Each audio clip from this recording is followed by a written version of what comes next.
kaasim, samahan niyo akong mag-makeup.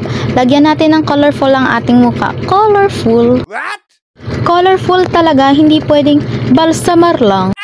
Wag naman balsamar, sobrang sakit naman nun. Kasama ko nga yung anak ko sa pagmi-makeup, hindi yan multo. Anak ko yan. Hayaan nyo na siya dyan sa likod na yan, wag nyo na siyang galawin. Galawin?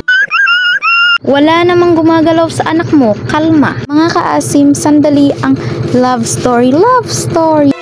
Storytelling pala. Yung una ko pong account ay wala na po. Yung Charorot Vlog po, kinuha na po siya ni Meta. Babalik na tayo sa pagmi-makeup.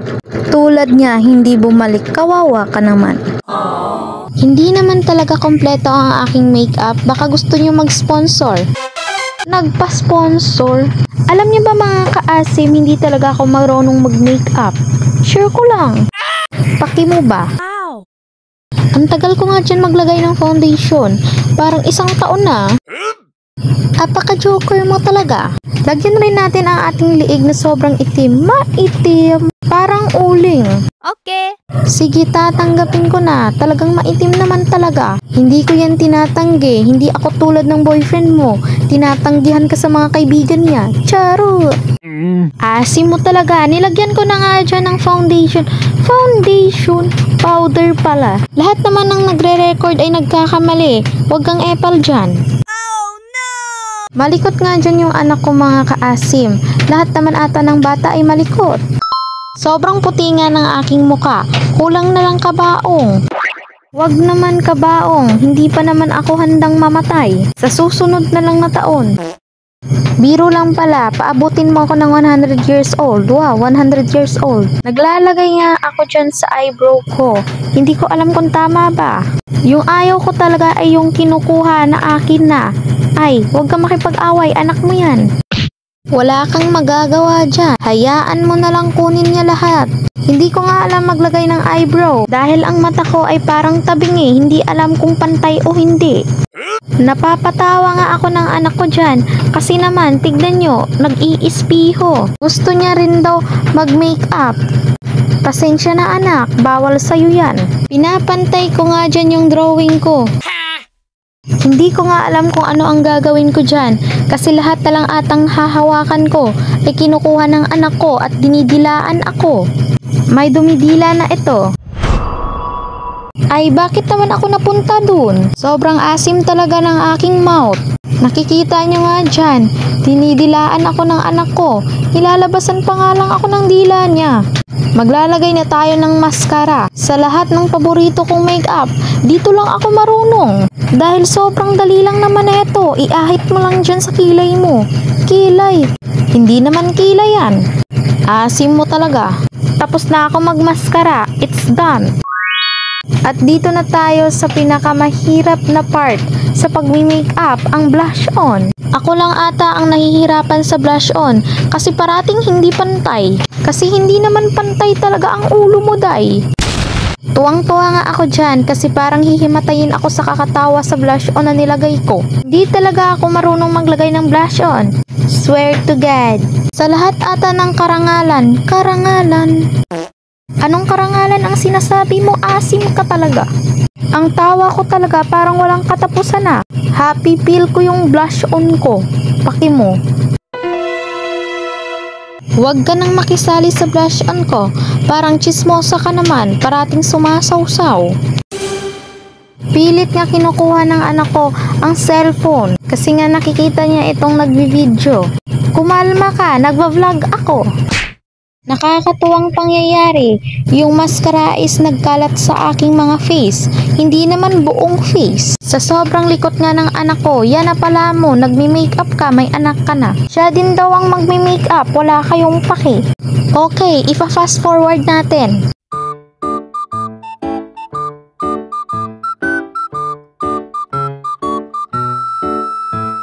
Maganda lang kasi ang pagkakuha niya. Yung galit na galit ka na pero hindi mo yan masasaktan. Bata yan. Inaayos ko nga dyan ang mukha ko kasi nga magti-tiktok ako.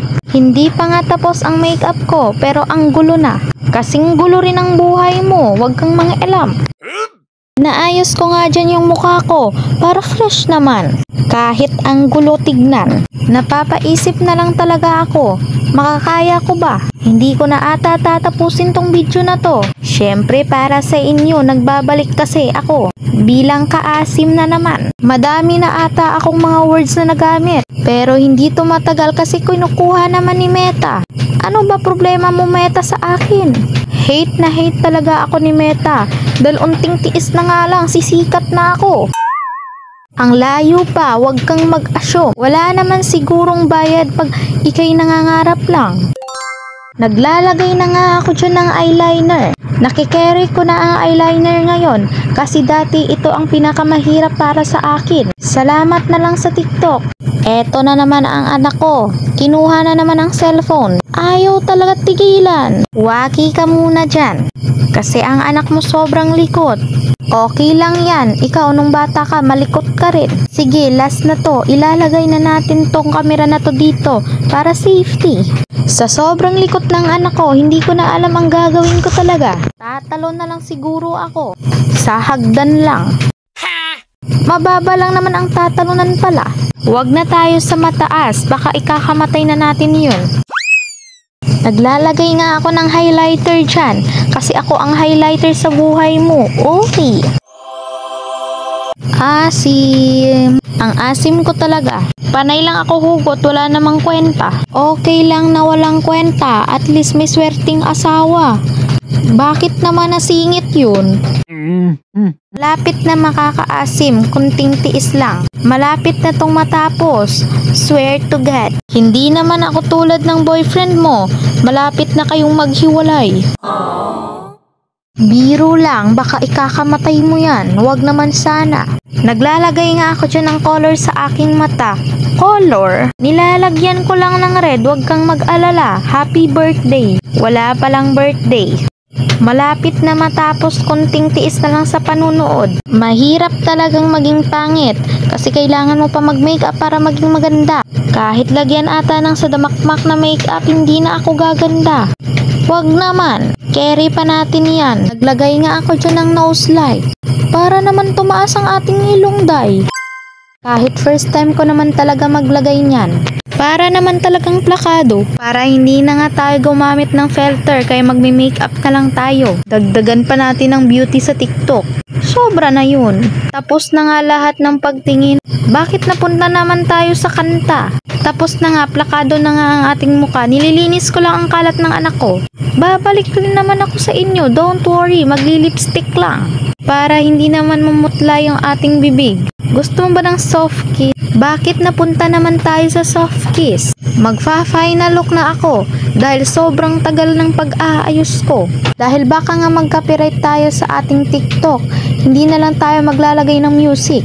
Ako na lang ang kakanta para sa inyo. Don't worry, magaling ako. Oh, bini, bini, my touch my body. O sino ka dyan, plakado ka. Dito ko natatapusin ang video. Don't forget to follow and subscribe sa YT ko. Diyan lang yan sa comment. Take care and be safe mga kaasim. Always praying and God always there on your side. Bye-bye!